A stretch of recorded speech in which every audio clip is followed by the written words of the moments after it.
Hey everyone, hope all is well. Welcome to today's video. So today I'm going to talk about something which I'm very frequently asked by a lot of learners, people who would join our consulting fellowship program, mentees, college juniors, which is what exactly is needed to ace consulting interviews, which is, are we asked financial modeling in the consulting interviews by the likes of McKinsey, Accenture, Bain, BCG, etc., or we do we have to know a programming language like R, Python, SQL? So today I'm going to bust all of those myths and talk about what really is tested in a strategy or a management consulting role.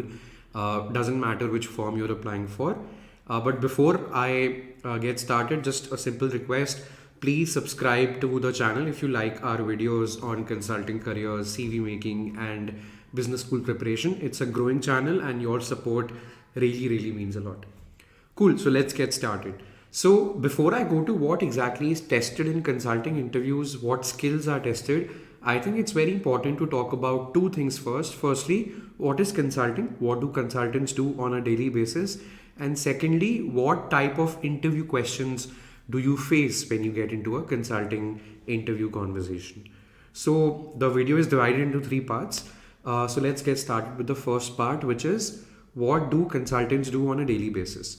So, consulting, for the lack of a better word, essentially means solving business problems, right? So, when you're working as a consultant or a business analyst or an associate consultant with one of these big four or big three firms or boutique consulting firms as well, you're hired to solve problems across industries and work streams. When I say cross industries, that simply means that you can come from a humanities background, but when you're working as a strategy consultant with a firm, you might be solving problems of clients like Razorpay, which is fintech, or Byju's, which is edtech, or Britannia, which is FMCG, or let's say a Manipal University, which is education consulting.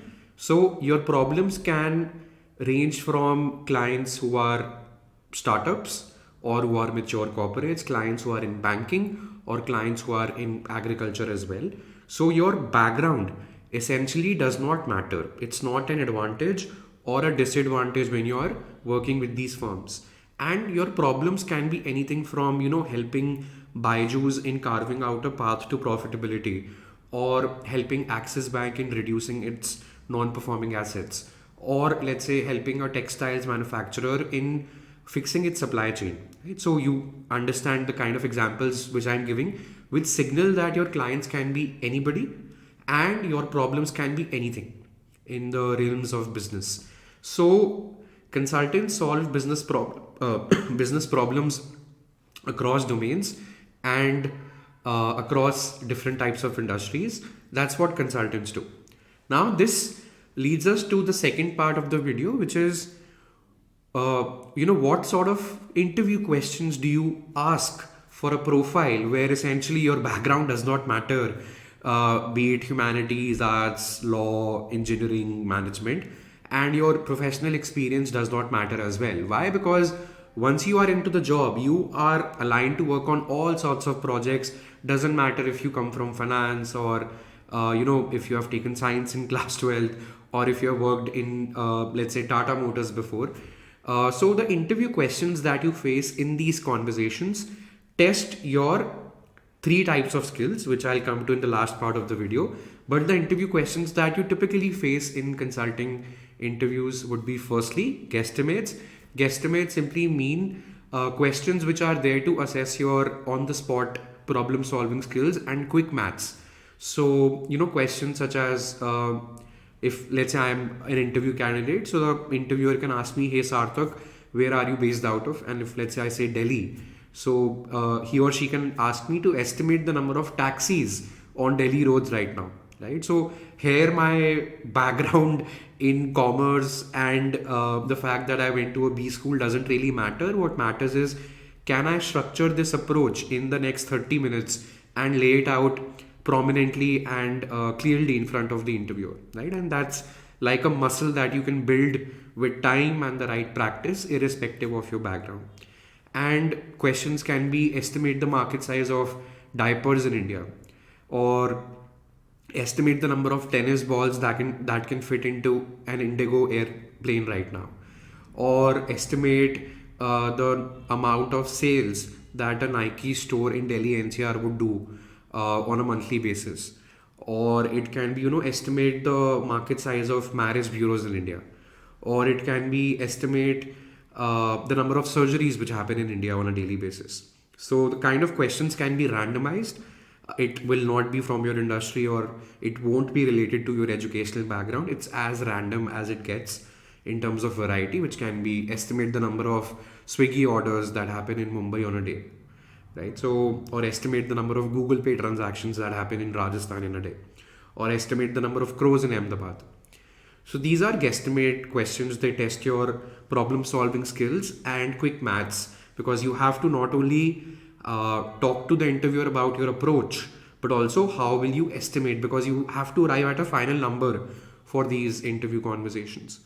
The second sort of interview question which you're asked is case interviews, which is essentially that you are thrown a business problem on the spot, and the client can be, let's say, your client is somebody from the OTT space, let's say Netflix, and Netflix is losing market share in India, and you are supposed to help Netflix in figuring out what they should do in terms of growing to turn around their market share.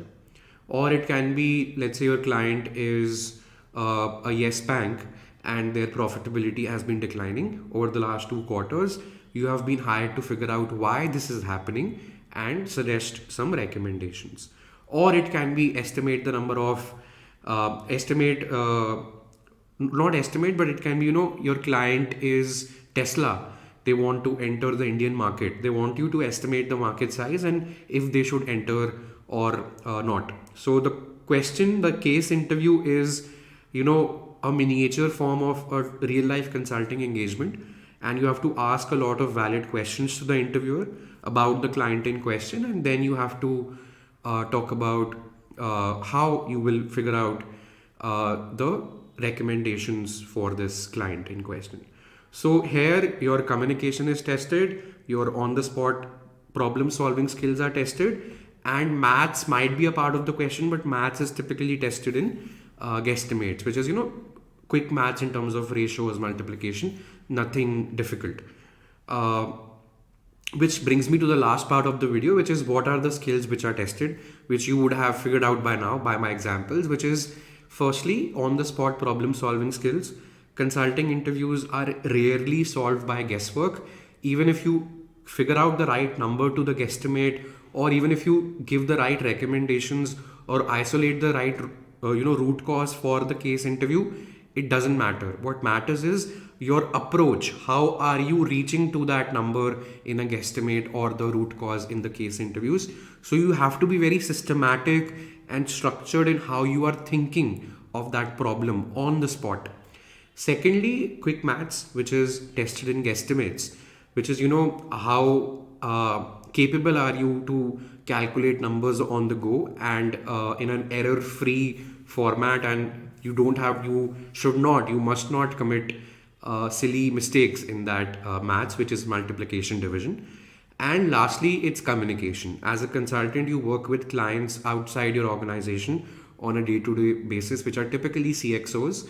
So communication in terms of your verbal communication is always tested in a consulting interview. And I believe that you can, irrespective of the background that you come from, be it you being a graduate of Ashoka University or Hansraj College BCom honors, or IIT or BIT science graduate, or you being a working professional from Tata Motors operations or Axis Bank investment banking, or IPAC political consultant. I believe irrespective of your educational or professional background, you can build these skills, which is quick maths, communication, and problem solving on the spot. It's like a muscle. It's like going to the gym. With the right guidance and with the right feedback and consistent practice, you can definitely improve on these skills. So my closing note is that please don't worry that I don't come from this background, or I haven't done engineering, or I did not go to a B school. So will I be able to clear a consulting interview or not? You will definitely be able to clear that, given that you put in the right effort in the right way. because we now know the skills which are tested in a consulting interview, which is maths, communication, and problem solving. You're not asked any financial or business jargon. You're not asked to code anything or any programming language. So please do consider consulting as a career option. Please don't self-reject yourself even before applying. And I hope this video was helpful. I'll see you very soon. Thank you.